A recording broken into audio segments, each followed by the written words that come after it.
What is up, everyone? My name is Anthony, and today I'm going to be going over how to get a cinematic look in DaVinci Resolve.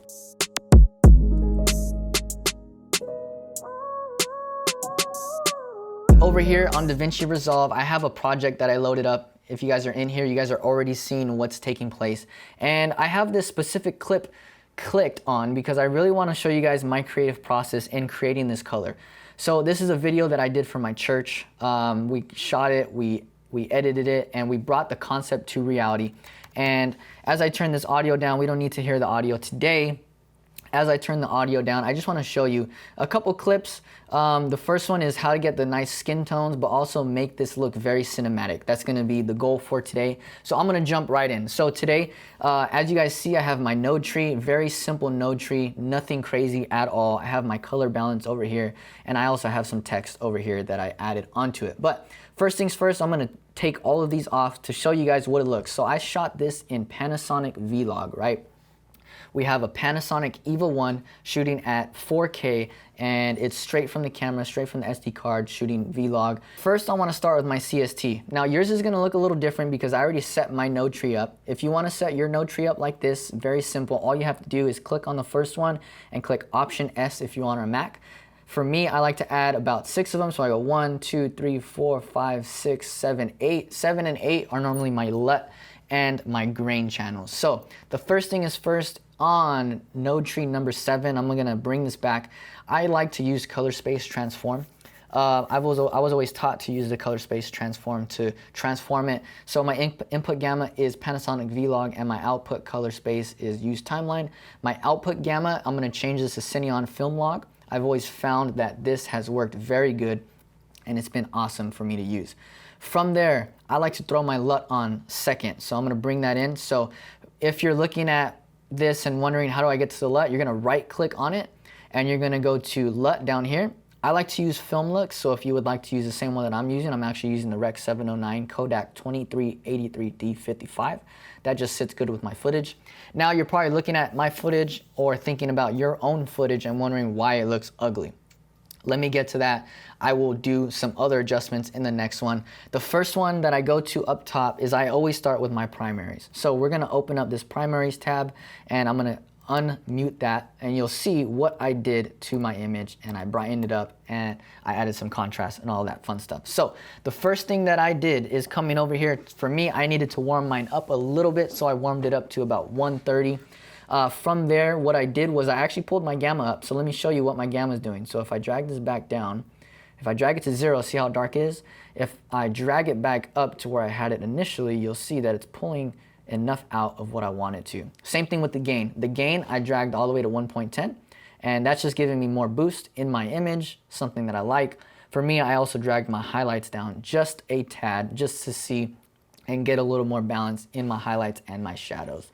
From there, I'm gonna take you over to the saturation tab and show you guys what I did for saturation. So if I open up the saturation tab, you'll see that all it did was just add some saturation, especially with the oranges. From here, all I did was drag this saturation from the normal number, and I dragged it to about 68.9.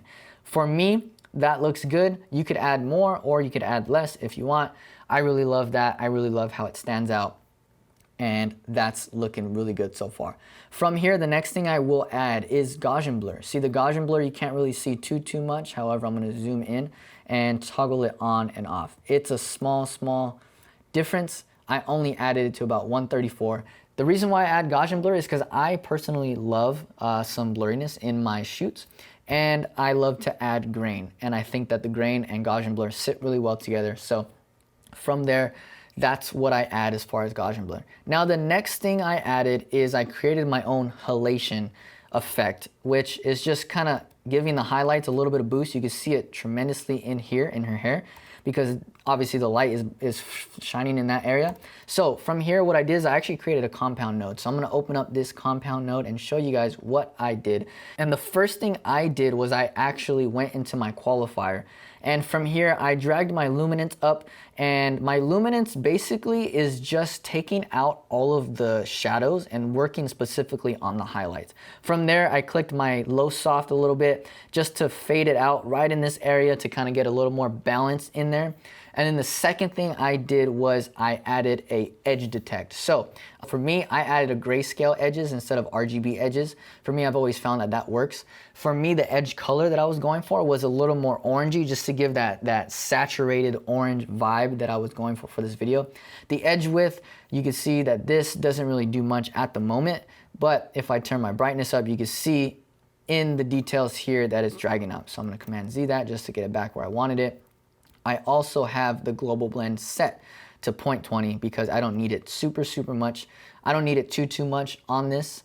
So from there, I know I didn't go too much into the edge detect, but this is just hopefully showing you guys a quick little rundown of how I got my halation in the compound node.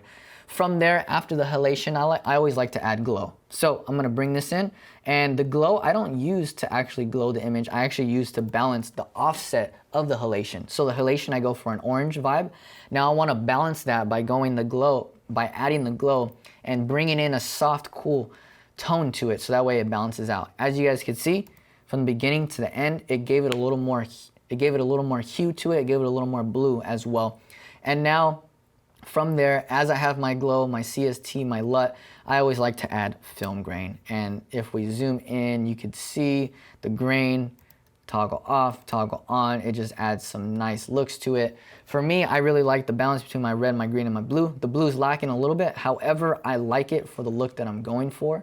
And if I go to the clip before it, her face is looking pretty tan.